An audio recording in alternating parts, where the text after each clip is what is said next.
Good afternoon, all you awesome people out there. My name is Scott Schertzen alongside Mr. Obi Spencer and Mr. JD Walker, and I'm going to try and breeze through this as fast as possible. Welcome to the Sports Center on Zingo TV, channel 249, 250 in Spanglish Sports World. Make sure to rate and leave a comment when you download the Zingo TV app on the iOS and Android stores. When you download, make sure to leave a comment. You know it already. Screw it. I'm done. Anyway, yeah. Woodwork prohibited, may cause anal leakage. Exactly. Yes. You know. Hey. Whoa, hey. So, yes. A, O, A, I, E, O, U, sometimes Y, hey.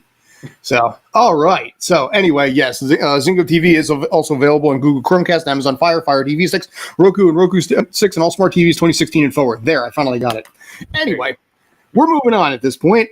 Breaking down a bunch of stuff today. We're going to be talking about Apple buying out MLS's exclusive viewing rights, talking about what that's going to do. Probably a little NBA, probably a little NHL, and it's a little overdue, but we're actually going to basically be firing off a little bit of Jeopardy, see how that plays out, see what that ends up doing, and see basically how the gentleman can do. I guarantee I will not get a single question wrong because I'm not participating. But I figure let's start this off right out of the chute. Apple TV has just dropped $2.5 billion on a 10-year deal to have the rights to broadcast MLS exclusively, Major League Soccer. There are opinions on both sides of this fence. Some are in favor of it, some are against it, and people like me that are unsure right now and want to play the waiting game to see if this is something that does make sense and where this is going to go. JD, I figure let's start with you on this one. I know you had a couple of points there, so go for it, sir. Sorry. Right. First, let's go down for the basics of this deal. It starts next season and is running for 10 years, $2.5 billion over the course of the deal, so $250 million per year. After the league takes their cut off the top, you'd think probably comes out to around $8 or $9 million per team per season from broadcast rights. Now, what's notable in this is that it is an exclusive deal that supersedes all other local market rights. So, like, for example, in Philly, the Philadelphia Union have a local broadcast deal with PHL 17. You know, that they get pretty good ratings on. I read that their ratings doubled when they moved from NBC Sports Philly over to PHL 17 a few years ago.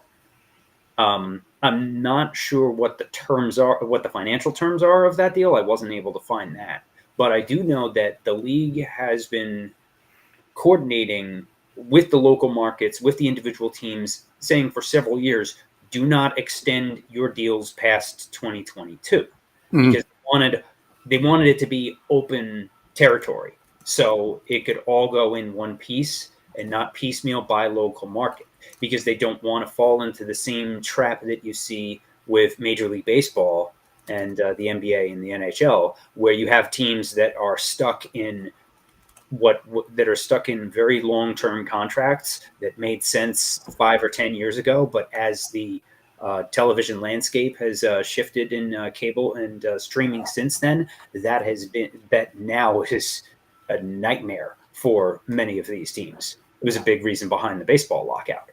So what MLS did here, planning for the future, was by bundling it all together. This Apple TV deal has no blackouts. You can watch any game anywhere and in any market. So that's been one of the biggest issues with streaming in other sports is local market or out of market blackouts. With this, and you have consistency.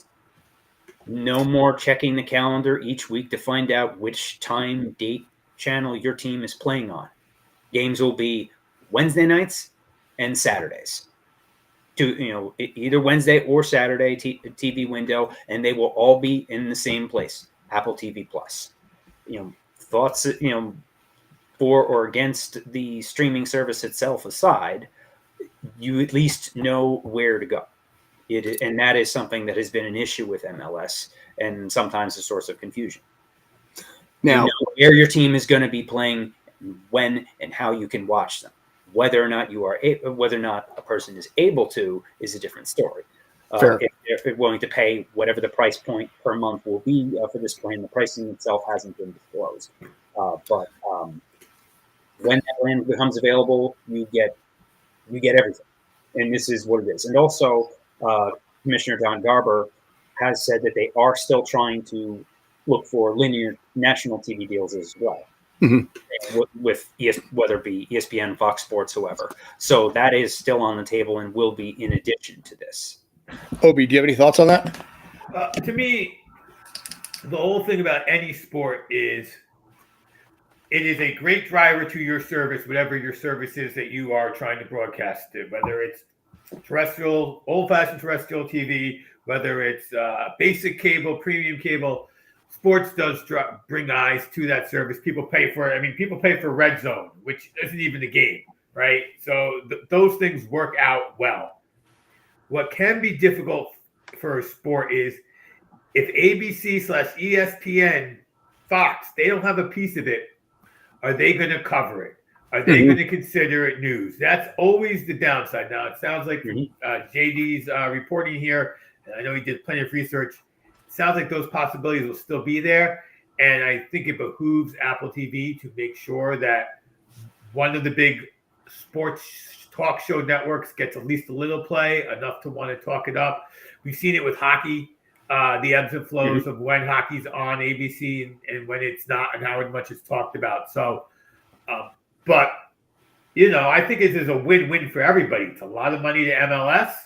So even if they can't market on those major networks, there will be marketing money they can use. Teams will have money in their pockets. The players will get paid a little more. Maybe you get one or two more old guys to come here as opposed to another higher-end country to get a few bucks, get more eyes on, and keep it growing.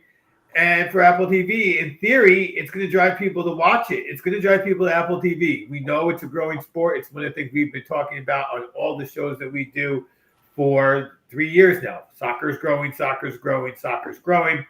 Scott, you cover soccer. So I think it's Apple TV is a wise move by them. I don't know what their finances look like at Apple anymore, but for about a decade, there was all this talk about all this extra cash Apple had lying around. And it does seem, since Apple TV's come about, they've started using that bucket of cash, and this just seems like another wise investment with it. Now, Apple's numbers, the GDP of developed mid-sized countries. That's where Apple's financials are. And in this case here, the GDP of Apple, actually, if it became a country, is actually higher than England, and that says a lot right there. This is a company that made $368 billion last year. And as a result, $2.5 billion, frankly, doesn't really count that as much as money. Now, we were talking to somebody on Sunday. I don't want to release the name, but his belief is that Apple is actually using this as a marketing ploy to get something bigger. Where you drop $2.5 billion, okay, to them, it's not that bad, but you can showcase your ability to broadcast, to generate ratings and generate interest in the sport, and then start going after bigger fish. International soccer, do you want to stick in there, but also NBA, NFL. There's a guy that basically it's the same strategy that Amazon is using with Thursday Night Football. But on a grander scale. Yeah, Obi. Or if it takes off. And it doesn't need to be on YouTube TV anymore. What about the Live? Like, that is just, if that takes off and you can start broadcasting that's another one that one of these streaming networks might drop on. And my question on this case here and the issues that I have is that for a lot of people that are used to watching it locally, like, you mentioned the network down in Philadelphia, forcing it behind a paywall is something that's going to piss off a lot of fans because they like the fact that they have it now. Now, in the New York City area, when it comes to NYCFC, that team has been done rotten, frankly, by Yes in general. If the Yankees are playing or the Nets are playing, it gets moved exclusively to the Yes app, which is in fact blacked out in some parts of New York and even New Jersey. People that live 3 blocks away were actually blacked out and unable to actually use the app to watch their team that they could literally hear in the stands. Yeah, all this now goes away with Apple TV. But at a financial cost, because now people, have to pay for another streaming service, and I wonder sometimes how how much people really want to do that. Additionally, I think this is also part of the greater plan to promote these shows like the Ted Lassos, Hello Tomorrow when that comes out, and Severance, because you get the MLS people who come in, and then as Brandon, who has Apple Plus and has watched baseball on there, they constantly, and I mean constantly, promote their TV shows on Apple TV while actually the game itself is going on. Now, how's that any different from how every other network promotes their shows during here's the only difference, though. The most eyeballs are soccer doesn't really have commercial breaks. Baseball, football, hockey, basketball, they have commercial breaks. They have TV timeouts. Soccer has ads on the side, sure, but until halftime, there's no breakaway. But what I haven't seen on soccer, but I have seen on basketball, and it's coming to soccer, is the Fox yellow line, but ads. So if you watch it's going to look like CNN or a news network with all the tickers. But not even just literally, if you watch basketball on the field, on the court, sometimes you're like, wait, how? I've been to that stadium. There's no ad right there on the floor. But there is now, because they superimpose the ad, and they're going to start doing that in soccer, whether it's Apple TV or not. They already do it in soccer. They already do it in soccer. Yeah. Okay. Yeah, right. which is weird because you're at the game, and then you're used to seeing the field, and then if I watch the replay later on, I'm like, I don't remember a soccer ball going through the Audi circles. It's kind of funny. All right. So there you are. Okay. But no, but in this case here, soccer was the one that came up with it for all of the reasons that Scott said. That's why they came up with that technology in soccer. What they would end up doing essentially is, I'm going to use this as an example here, is they have the game going on there, and then down at the bottom, they've got the rolling ads going on. Even with like with Yes Network and whatever, you have the game on one side, and then where we are physically now is you have an ad for Smeared Off. You have something that's thin that can fit into that little tiny section. Racing and golf do the same thing. That's the way of the future now. Yeah, I know, for better or for worse, it is. And that's where I think some people are going to have, not be crazy about the fact that they have to pay for another streaming service.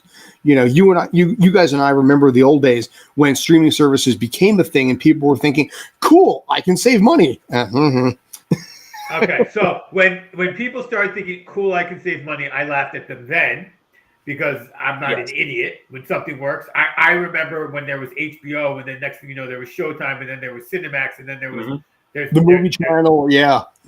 So I'm not surprised it has gone this way.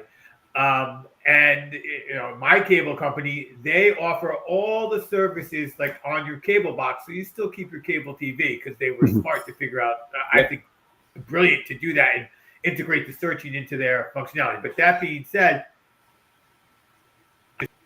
going to quit. I think they're comfortable now. So I think the old head, it's going to save me money. They're uncomfortable. But I think that generation is already gone. New generations, what streaming service do I want? What has I want? The on again, off again. Oh, Disney Plus is now showing Kenobi. I'm on again. Kenobi's over. I'm not into Marvel. Off again. Something like MLS is going to extend the amount of time you have to stay in. That's what the sports season offers. 3-6 more extra months where you have to be vested in because it's every week. So I think that's a huge plus, and then that gets eyes on the other shows that become popular. And in this case, like I said, if this goes well, then they're going to start making the run at the NFL, at Major League Baseball on a greater scale. Sports writer John Lupo, I'll give him a shout out in this case here. I think he's right. This is why I'm saying it. But he suspects that in 5 years' time, maybe 10, everything with the exception of high-level stuff such as the NBA Finals, Super Bowl, World Series, all of it will be exclusive to whatever streaming service it happens to be. The Olympics brought to you by Peacock and only Peacock. It's already on Peacock. They put the good, the stronger stuff on Peacock to force you to pay, and then they give you the crap stuff. On the stuff that they can charge commercials for. But this is, like I said, this is how the future is going to run with this. And I don't blame people for being pissed off about the fact that this is happening because it's something else that maybe they can't afford. And also, streaming was sports was kind of like the last frontier with regards to streaming services. Where most other television, aside from specific live events, Super Bowl, sports, the Oscars, things of that nature, live, time-sensitive programming is the only thing that draws to linear television. You know, local news, which you can get with an antenna, if you which do still exist. They're not. They're just shaped differently than the old rabbit ears that we grew up with. You know, because I use that. I do not have an active cable subscription in my own house, but I use an antenna and the internet to watch.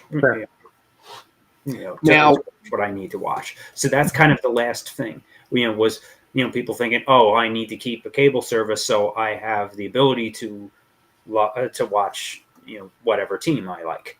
So this now is another step towards removing that, for better or for worse. And while there are going to be the short-term disruption, it is a better long-term strategy for the league. And MLS is, as a startup by comparison to the other big four, has always been one to embrace that and be a bit more agile in that regard.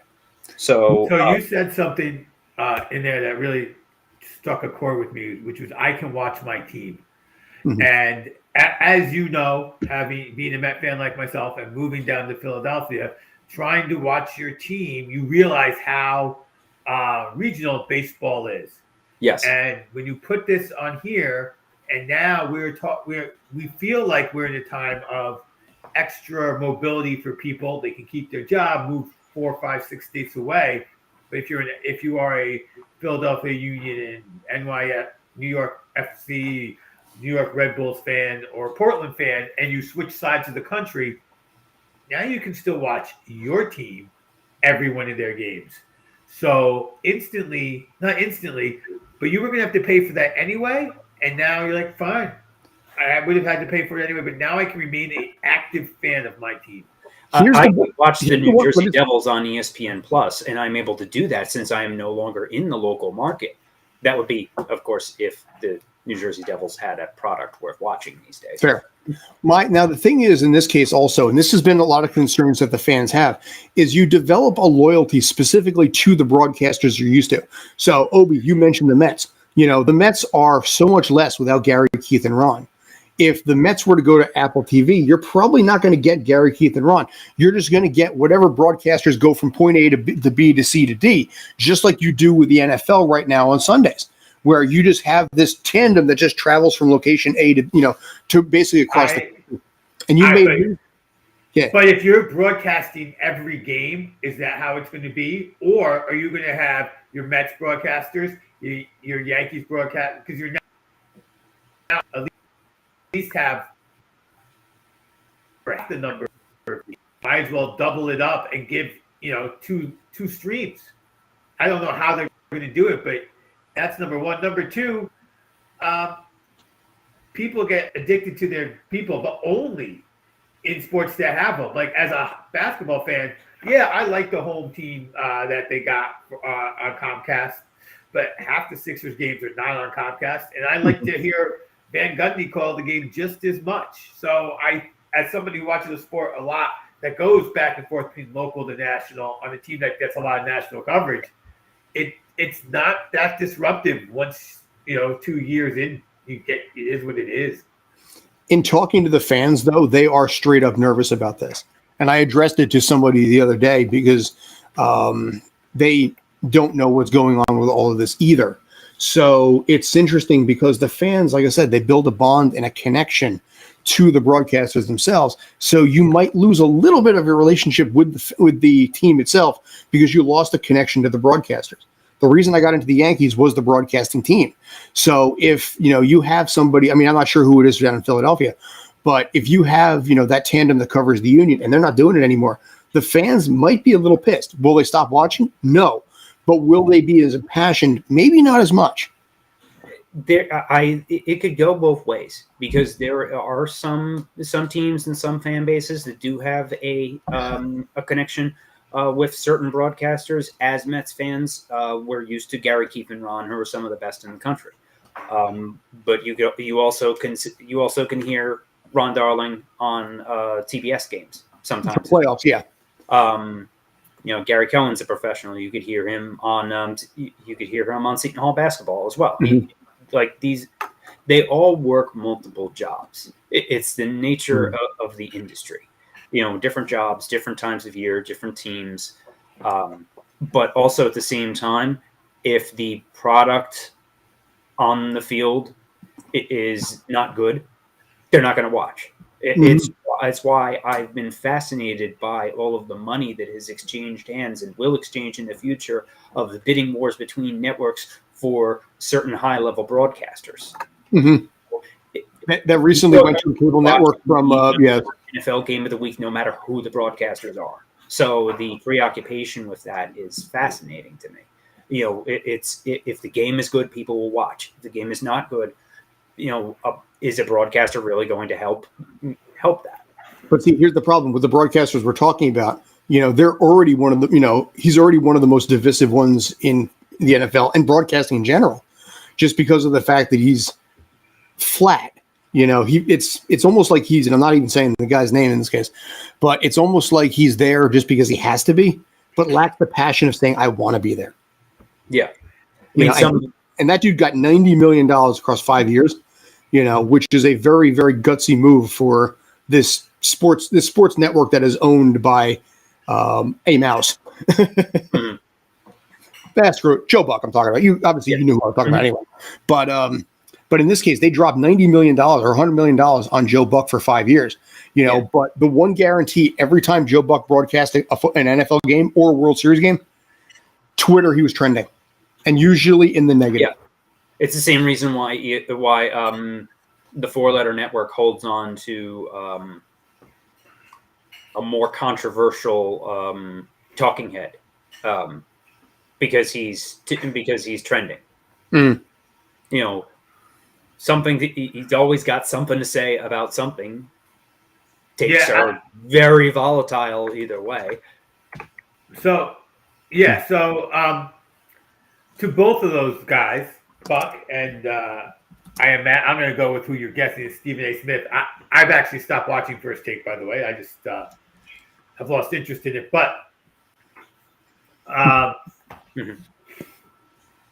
but that being said, people don't like Joe Buck, but they go to watch the game anyway. And that's JD's point. Maybe people don't like Joe Buck, but Joe Buck doesn't seem to stop people from watching.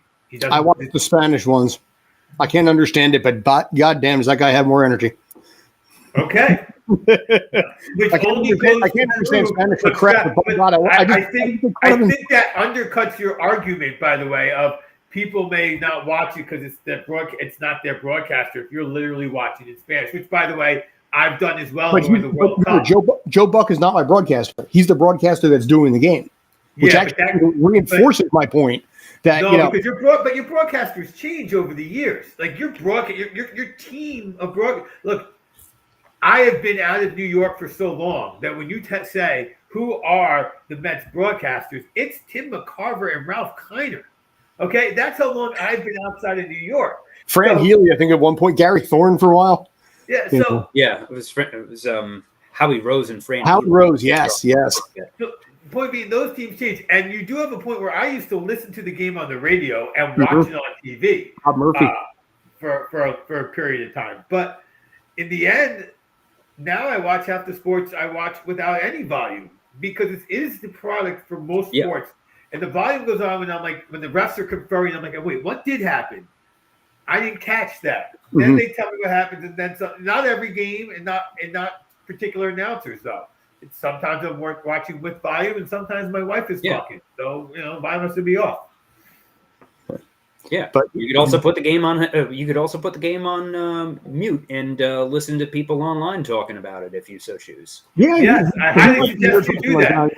If only there was some place you could do that with that's called sports. Perhaps there's something on Twitch. I've looked that up. Anyway.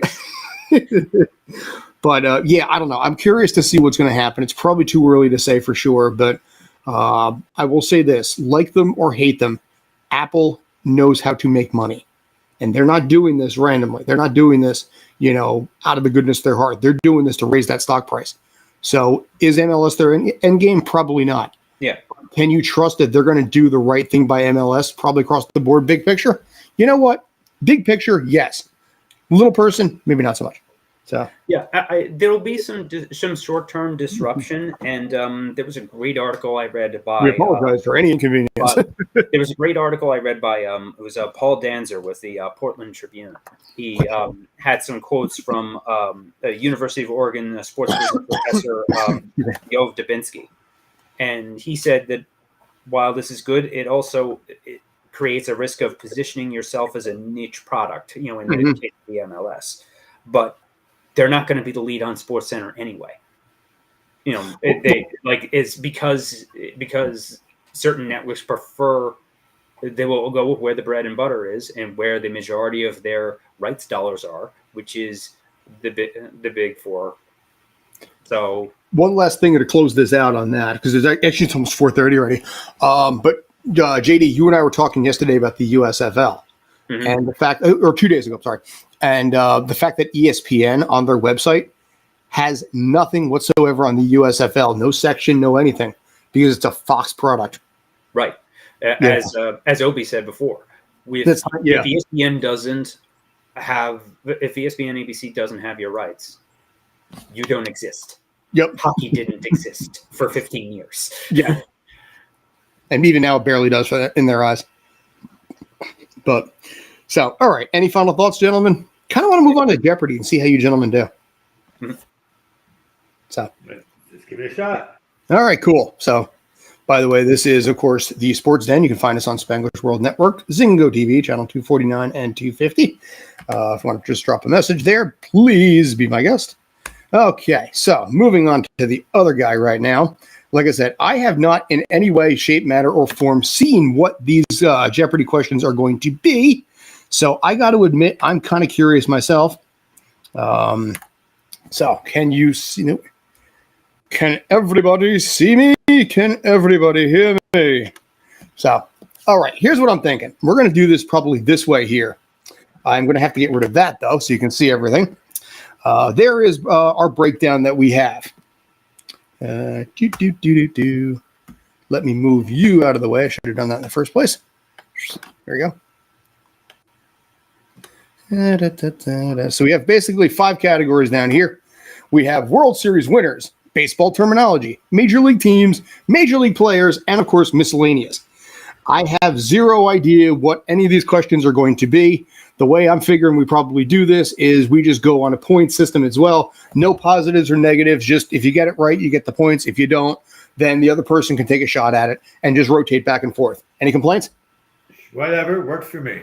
Cool. All right. Obi, since basically this website was your idea, I'm going to let you pick first.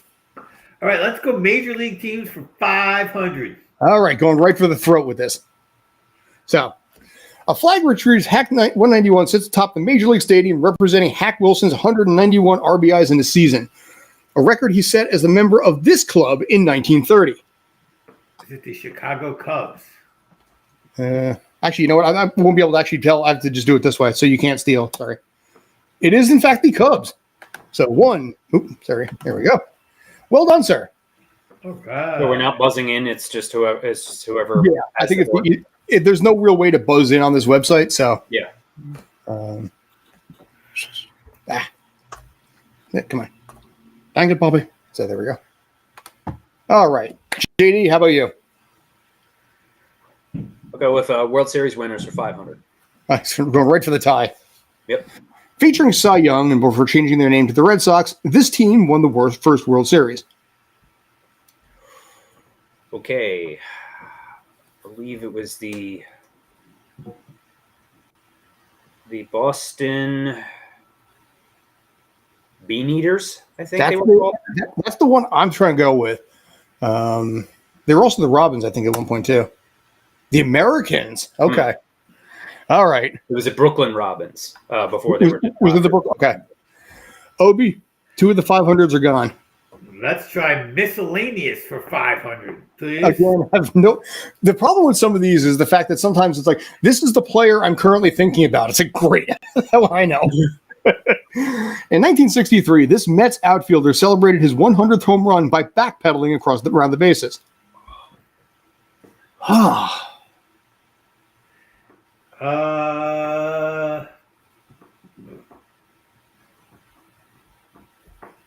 say some. I don't know the whole team, but let's go with who is Al Kaline? I almost want to go Can with. I throw a guess out? Sure. I'm going to go with Marv Thornberry. I think Duke Snyder was with that team at that point, or was it Pee Wee Reese? Jimmy Purcell. Pearsall. Okay. All right. I have actually heard that story before, too. But all right. JD. Yeah, there's a great book by Kate. There was a great book about the 62 and 63 Mets called "Can Anybody Here Play This Game?"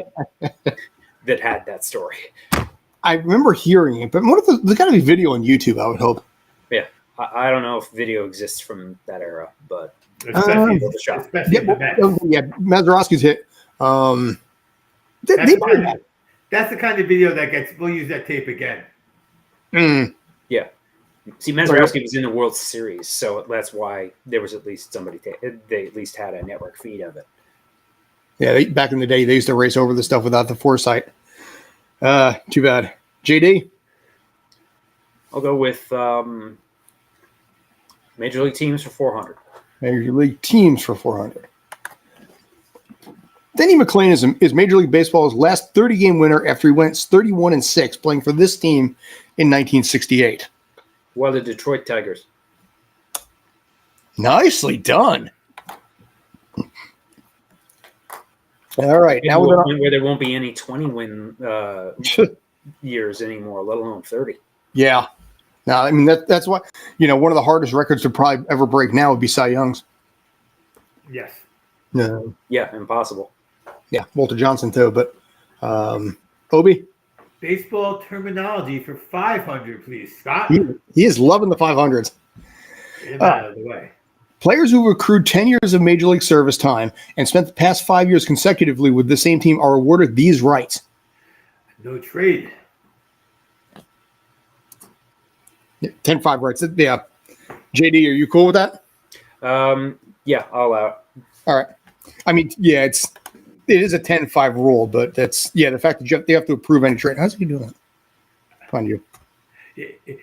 I wanted to say 10-5, but I'm like, that's not what they're in the question. He must mean no trade. It seemed too easy to have the answer in the question itself. Right, exactly. If there had been 100, I literally, if that was the 100, he would go with 10-5, but he wants to know what the 10-5 is.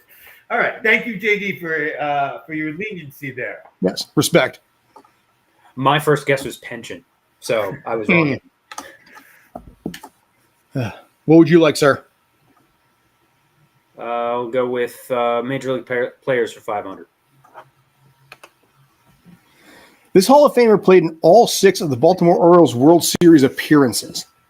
I think I actually know who this one might be. Who is Jim Palmer? That's the one I was thinking about, yeah, because he pitched with that team for a long time. Nice. Yeah, well played. Yes. All right, Obi.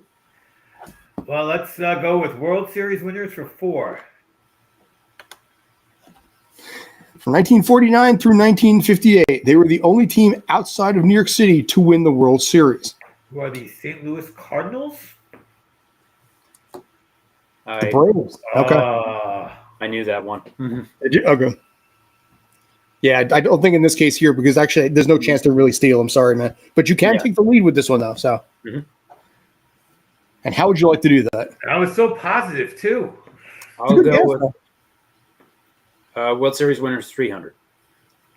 Down to the 3s for the first time. After losing the 1960 World Series against this team, Mickey Mantle later admitted that the walk-off Game 7 was the only ever time in his life that he had ever cried. We were literally just talking about this. It was Pittsburgh Pirates. Yeah, we just talked about this right, like 2 minutes beforehand. Actually, no, we were talking about during. Actually, when it had the backwards home run, the running backwards on the base path. All right, JD now with the lead. Obi, I'll try baseball terminology for 400. Very good. An idiom credited to the Houston Mudcats player Ollie Pickering, a bloop that falls in between the outfielders and an infielder for a hit, is also called this. Not a can of corn, because that's what you catch. What other idiom could it be? I'm feeling very stupid right now. It's not a can of corn because that's when you catch, but I know a phrase that they use for this. I don't know if it's the phrase, though. it's probably the phrase you're thinking of. But I'm going to go with the incorrect answer of what is a can of corn. JD, you want to throw a guess out there just for funsies? Bloop single is the only one that I know, but if that's the answer, then I was going to say no man's land. 5 was before, so who knows? Texas leaguer, yes. Texas, I've never heard that term. Houston. Mm-hmm. Yeah, I was going to say, Mets should be JD's wheelhouse, or Brandon too. But Brandon is currently up in Maine right now, probably somewhere around Bangor. I love how I get no credit as a Met fan. It is just horrific and hurtful from all our audience members and Scott. Nah, that's okay. Hey, listen. Actually, I said Gary, Keith, and Ron, so I got some points there. All right, so JD, you have a chance to take a very commanding lead. I'll go with Major League Players 400. All right. Larry Durker is the most recent 17-year-old to make his debut when he appeared in 1964. This Mariner is the most recent 18-year-old. Who's Ken Griffey Jr.?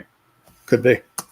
Or A-Rod. Okay. I thought it was A-Rod. Yeah, I realized after I said it, wait, A-Rod was after that. Just like a couple years after, yeah. All right, Obi, back to you. Miscellaneous for 400. All right. After a grand jury returned its indictments, a local newspaper wrote a regretful tribute headline, "Say it ain't so, Joe," referring to this player. Who is Shoeless Joe Jackson? Very good, sir.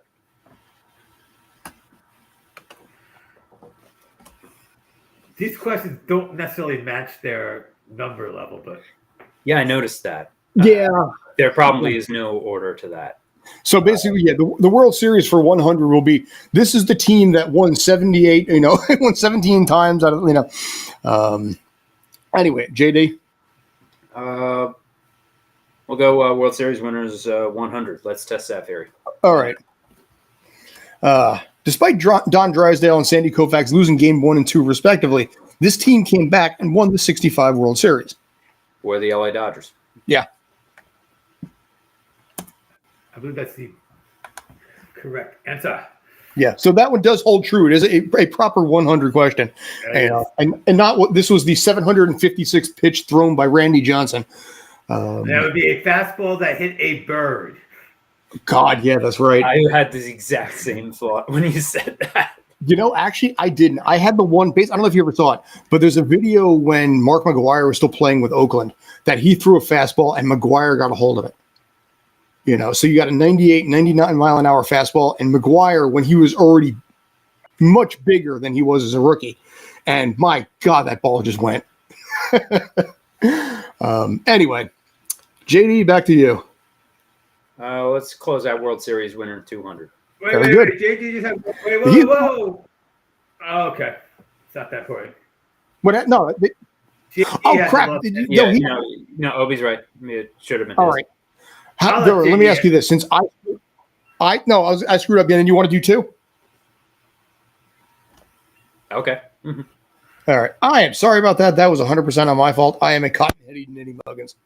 So, all right. So, JD, the Houston Astros were defeated by this team in the 2019 World Series, in which every home team lost every game.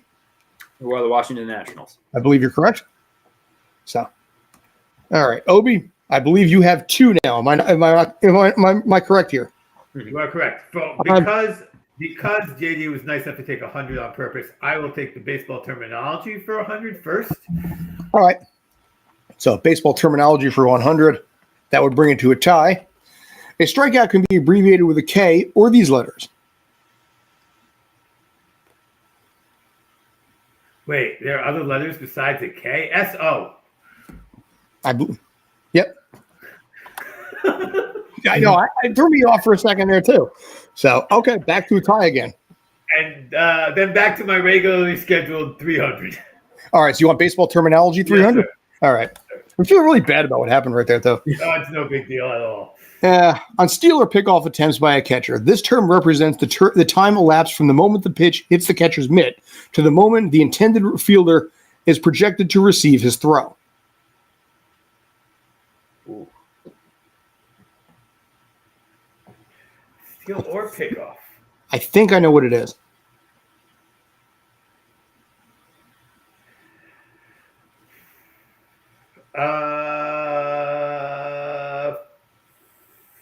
Free space. It's not, I thought it was like release point or pop. Okay, pop time. Pop time. I didn't know I was that. going to say throw down a barrel or Yeah. All right. So for real now, JD, it's yours. We'll go with Major League Teams 300. All right.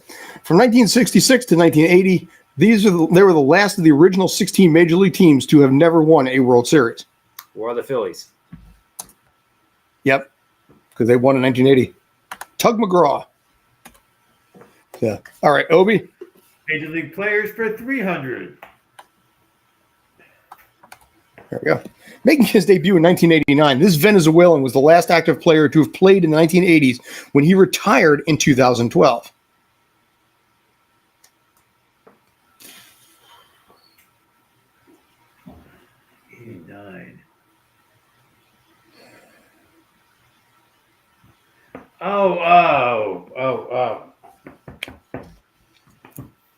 Oh, damn me.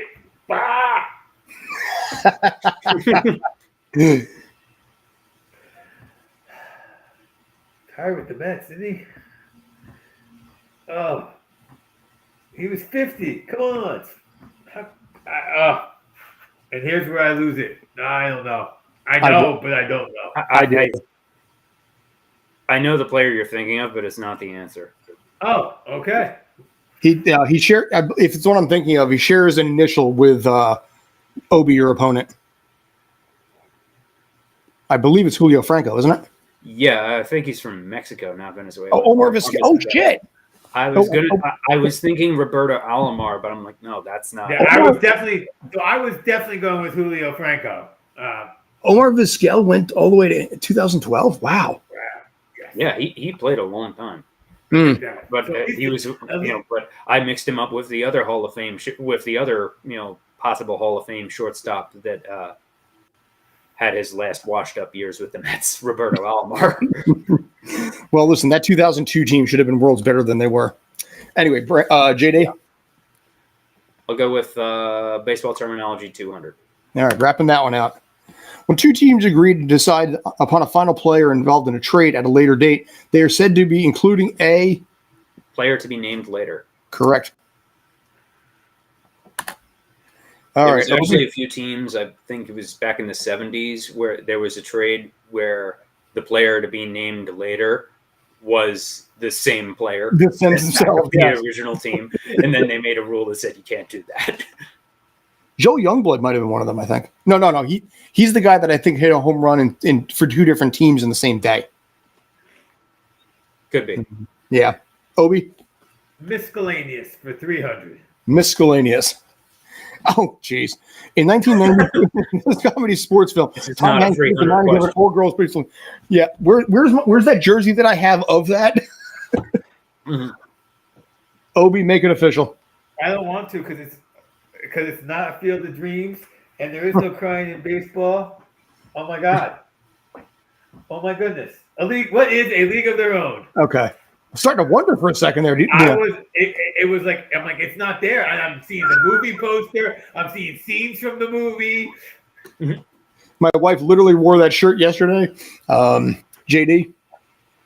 Go miscellaneous for 200. All right. 6 questions left. Who's on first is a comedy duo made famous by this duo. Comedy routine. Or Abbott and Costello. Correct. I just gave you the points outright. So, all right. Outright. 5 left. We'll take players for 200. Players for 2. A 5-tool player, this Hall of Famer last appeared in the 1973 World Series as a New York Met.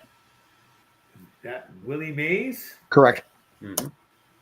So, all right. JD up by 200 with 4 left. Watched the Hall of Famers ending their careers at the Mets. Hey, this summer in the World Series. Yeah. Duke Snyder did. Gil Hodges did. Teams for 200. All right. If he gets this ends it too. Adrian Beltre won 5 gold gloves during his career. 2 with the Mariners and 3 with this team. Who are the Dodgers?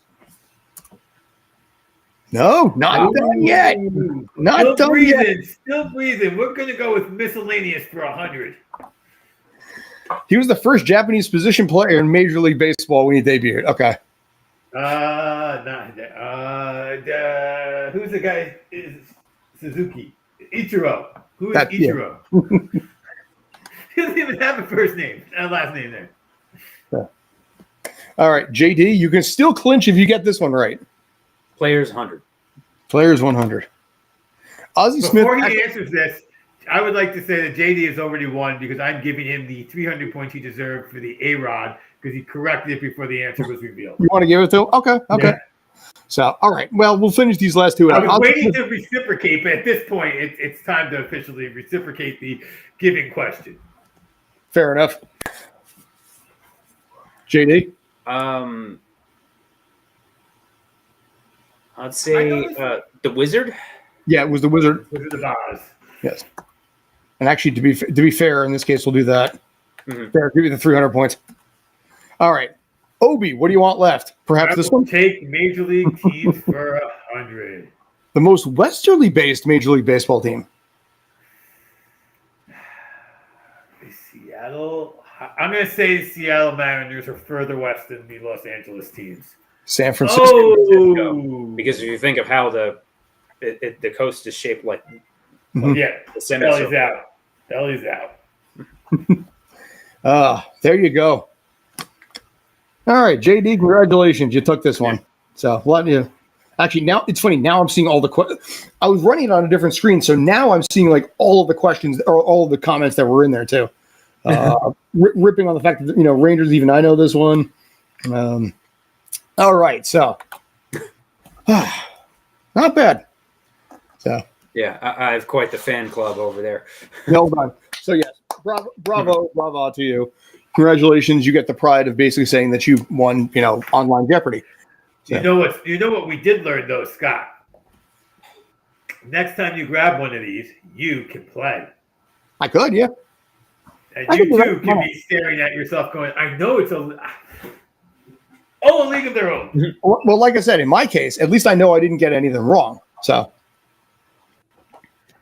but all right. So we've got about 5-ish minutes left, maybe 6 or so. But if you want to talk a little NBA, a little NHL, I'm going to just turn it right over to you guys. Floor is yours. Well, we were way off on the NHL thing. I mean, I guess it could still be Tampa Bay in 6, but boy, even if it is, it's not been what we discussed it being. I will say that if Colorado to borrow a phrase from Obi from earlier in the NBA playoffs, it isn't a series until the home team loses. Mm-hmm. So look what happened against the Rangers. The Tampa went down 0-2 and then reeled off 4 straight. Could that happen here? I'm not really counting on it, but it's possible. And also, but if Colorado does pull this off, I've been dumping on him the whole playoffs, but last night he showed why. If the Colorado Avalanche can pull this off with Darcy Kemper as their starting goaltender, that would be the hockey equivalent of the Ravens winning a Super Bowl with Trent Dilfer as their quarterback. He might be the worst playoff goalie I've ever seen, with the possible exception of Mike Smith from Edmonton. Jeez. It's amazing how the team keeps winning with a goalie that bad. Listen, the 80s hockey team, the Edmonton Oilers, Grant Fuhr had like a 3.9 goals against. So Grant Fuhr was still a Hall of Famer, though. He's still a Hall of Famer despite those numbers, yeah. Here's an interesting question. I was gonna pull something else up, but I won't right now.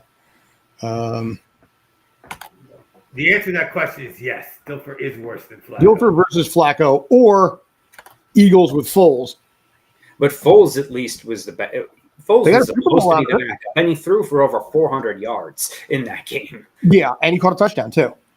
Yeah, Foles caught lightning in a bottle, where at a time when any quarterback can catch lightning in a bottle. Dilfer was barely a game manager at the time when it took, quarterbacks did not have to be superstars, but still, that was a team you knew the offense wasn't going to stop you. And Foles, there was not enough tape on Foles even for Belichick to get in the way. So, all right. So basically, Foles isn't good. He had a good game, but ... He's an awful QB. He will never buy a drink in Philly again. He'll never have to. Not at all. Listen. You got to. And heck, he caught lightning in a bottle. As far as I'm concerned, Eli Manning caught lightning in a bottle twice. So, yeah. But see, that's all that matters. If you do it on the right stage, Joe Namath has entered the chat, and that dude, he should have been 4th overall in for the MVP on that Super Bowl. And how I feel about that. The only Super Bowl MVP to never throw a touchdown pass in the game. Matt Snell got hosed big time. Matt Snell, he scored the only touchdown. He had over 100 yards rushing and I think like 60 yards receiving too. I'm a Jets fan, and even I will admit that Joe Namath is quite possibly the most overrated quarterback in the league. And Joe Namath is still doing commercials to this day for reverse mortgages or something. Yeah. Jeff Saturday was the most screwed over MVP choice. He wasn't even on the ballot, and he was blocking 2 guys at a time, getting to second level all day when Peyton Manning and the Indianapolis Colts won their Super Bowl. So I have a better chance of being picked as Super Bowl MVP than an offensive lineman. Yes, well, we all. Well, that's always a sore spot for for certain people. Me, not Viagra. Viagra's not a sore spot. Yeah, I was like Joe Namath for Viagra. Yeah, I don't think he's going to need it. Like Colonial Penn, reverse mortgages. He's in, all of the typical old guy celebrity pitches. Jimmy Walker from What's Happening or Good Times What Happened, whichever one it was. He's doing those commercials now too. And then at the end of it, was doing him until the day he died, practically. Tom Selleck does reverse mortgages too, and I'm thinking to myself, dude, you have been on Blue Bloods for like 12 years now. You really don't need the commercial money. Yeah, but if they're willing to give it to him, he'll take it. Yeah, I don't think it's a matter of needing the money so much as it's easy money. For these guys, like you were talking about, Gronk about the Gronk commercials versus reading off cue card versus the Baker Mayfield commercials running up and down the stands. Doing all these actions and everything. Well, Baker Mayfield at this point, we don't know where that home is going to be for progressive commercials. Anyway, we got to wrap this up. We got about 2 minutes left. Gentlemen, do you have any final thoughts? Browns still need a starting quarterback after Watson gets suspended. You know what? I was not going to bring that up because I know how you feel about that. But I don't need to get into it, but I'll put it this way. Watson better not play this year. That's all I'm going to say. I think there's going to be massive outrage if he does. Yeah. Yeah. So, all right. So I think we'll wrap this up. Obi, anything else? No, I'm good. Cool. I'm good. All right. So in this case, basically, I figure we'll wrap this up. I'm Scott. That is Mr. Obi Spencer. And down below me is basically Mr. JD Walk. Tonight at 7 p.m. For Tales from the Film Set, we are going to be breaking down, not my request, the trailer for the new Barbie movie. Not something I was planning on doing, but I'm going to throw it right out there. Davion is a Barbie girl in a Barbie world. Life is plastic. It's fantastic. Or it's not fantastic, by the way. So, so we're going to be doing a little bit of that. We're also going to be breaking down actors and actresses that were in things that you had no idea who they were and what they were in. And some of it, believe it or not, ties to Spaceballs. And no, I don't mean Tim Russ. So anyway, there's the official teaser on that one. I'm Scott, Mr. Obi Spencer, Mr. JD Walker. Thanks as always to you guys. I appreciate it. Thanks for the comments. Good game, by the way, JD. Kudos to you for the win. Take care until next time. Stay awesome.